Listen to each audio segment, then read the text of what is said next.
Changes the effects of that race car, whether it's loose or tight, depending on which side of the bumper Denny gets to. Told Denny to calm down just a little bit back there. Denny said he was just trying to learn for later. Whoa.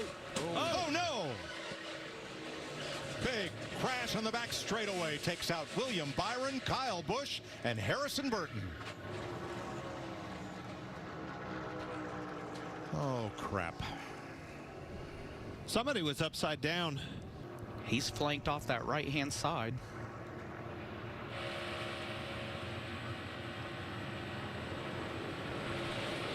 Come off the corner, the car got light exactly like I was talking about. Man, it went over too. I was right. Dang it. A lot of good cars.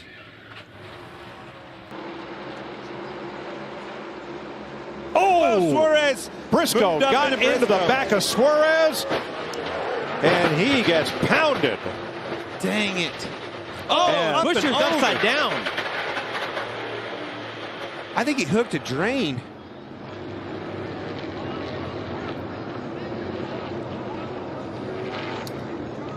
You see Suarez come up, just wasn't clear. Caught the 14, gets sideways, and here comes the impact. Hard hit.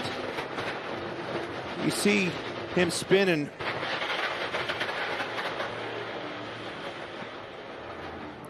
The more you look at that, the whole right front suspension was broke off. I think it rolled underneath the car, and that's what flipped the car. The upper A-frame was broke. The whole right front suspension dug in. That was Todd Gilliland tried to go high and just didn't have enough room. See that right front wheel dug underneath the car, and that's what dug in and caused it to start flipping. Violent crash. Three Fords have separated themselves. A big push coming now for Harvick. Oh, and around goes a couple cars. Preece upside down. He's barrel rolling through the grass. Ryan Preece upside down in the infield. Take another look at how this happened. Going down the back straightaway, he makes a move or gets help from behind, and the car goes into the infield air. It just lifts right up off the ground. Violent wreck. Gets a push from the 43 car, and it's airborne. I mean, I thought that maybe it hit, you know, the road course or some curbing or something on the road course. The kink lifted that car, but it was just traveling so fast. It happened right when it got in the grass. As soon as it got in the grass, that's when it started to lift. And then this is just violent. I mean, look at this car.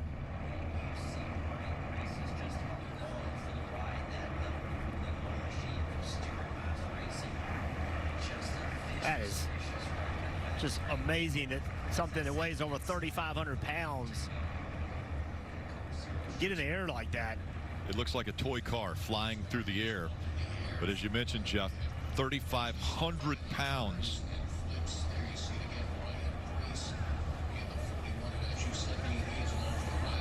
Such a violent accident for Ryan Preece. Thankfully lands on the wheels. And then off turn 4 for the final time. Comes a run by Brad. There he goes to make his move. He's going to switch back over. Oh, the block, and around goes the 34. And Reddick steals one. That was almost exactly how Brad won this race, his first race. Huge wreck here, guys. Reddick. Oh my God! Great work, guys! Woo! Keep your car straight. You're not going to let off until it's sideways and uncontrollable. There you can see. Watch the 7 car get up on its side. Oh, it's upside down. Upside down. Underneath Josh Berry. And it's still sliding on its side all the way down the wall. Yeah, he's going to finish the race. Look at that. That is wild. I thought I saw that. Lajoie, 19th. Wow. Unbelievable. Oh, it's going to go over. For 3,000 pounds, and take a look at how he gets upside down.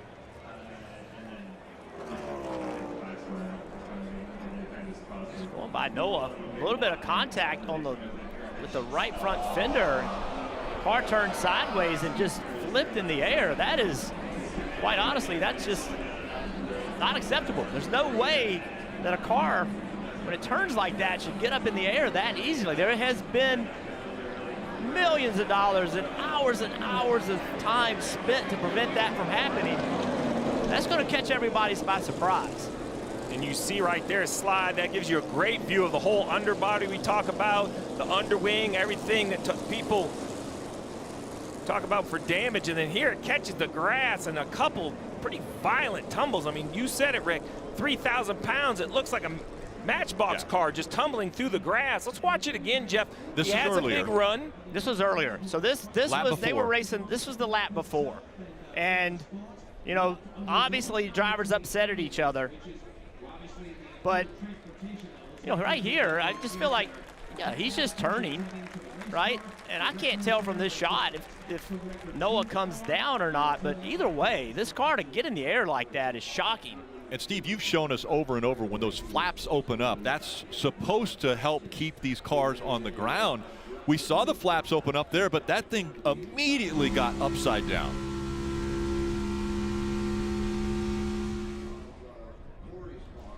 And then right here, upside down into the wall. Yes, Rick, to answer your question, the roof flaps are designed to keep these cars on the ground. That car left the asphalt faster than I have seen, right? I mean, when it turns sideways, I mean, look how violent this flip is.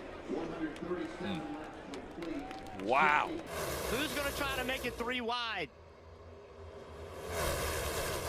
Oh, Berry's gone, and he goes up and over. Huge hit for Josh Berry.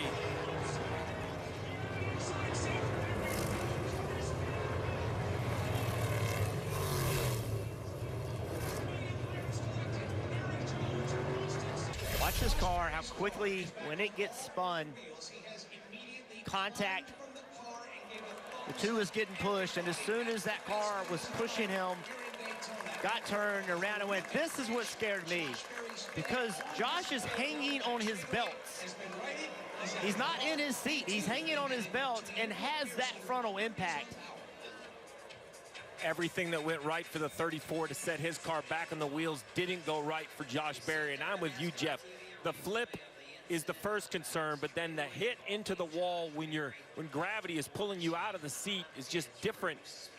Multi-point harness is trying to hold your hips and your lower body tight into that seat. He is flying on this restart. Whoa, look out! Elliott's gone. Keselowski, Reddick, 2 playoff drivers in this wreck. And the car goes over. Tyler Reddick has flipped. Yep, I'm good. My goodness, what was the catalyst? How did that start? Restarts. That has the issue. Let's check it out, Diff. So Reddick is up high. We'll look at the 45, the Jumpman car. There, oh, there's contact. Contact maybe with Truex and Elliott. That was the spark. It is. Truex and Elliott side by side. I don't know if it's contact or just arrow tight, but the 9 of Elliott up the racetrack, not meaning to, catches the 45. Around goes the 45, and as the 45 gets in here, he hops onto the quarter mile and gets upside down. Crazy looking accident for Tyler Reddick in the 45. That is crazy. Listen to this.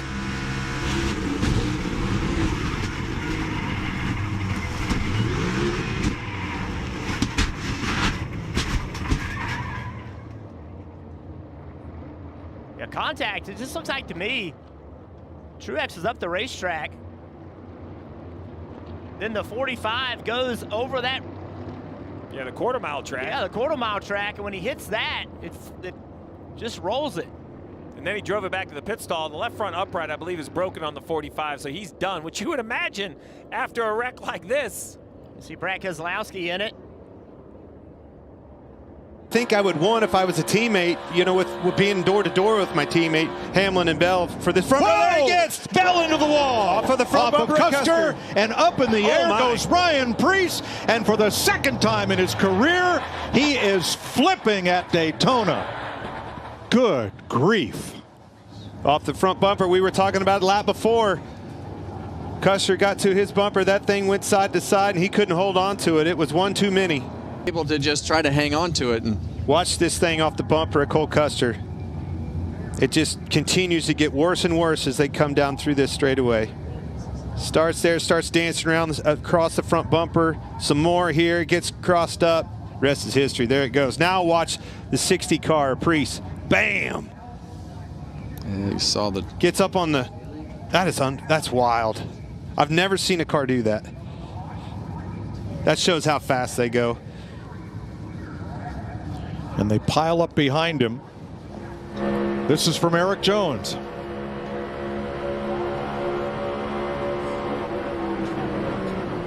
Oh. Whoa.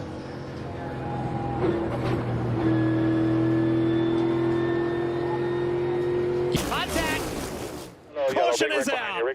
Oh boy, Zane Smith on his side. And over.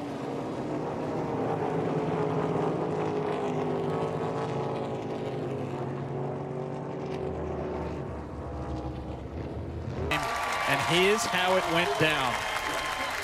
Run the red flag because of this wreck. 42. John Hunter Nemechek just drives into the left rear quarter panel with Zane. Zane climbs the wall, gets on the left side and just rim rides it all the way around. Not sure I've ever seen that before, Steve. No, it reminds me of Brad Keselowski decades ago at Fontana and Xfinity cars. The only time I remember, and then when it finally gets perpendicular to the asphalt, it catches in. And I can tell you, those look like slow tumbles, but I guarantee inside the car, those are some very hard hits. Scary situation right there. Driver against the asphalt for a long, long time. The 42 got sent back up for a really hard hit. And then right here, these are very, very tough tumbles against the asphalt. And then that one lands. You know, there's no more air in the tires. It lands right on the frame rail. We saw an Xfinity wreck like this years ago at Bristol. These are, when Nemechek went back across the racetrack, he got into Barry and shot both of them up to the right. Big contacts, big impacts. Ty Gibbs involved as well. Saw him sideways through turn 4. Wow. That one there would have been just vicious. Oh, yeah. Violent, noisy.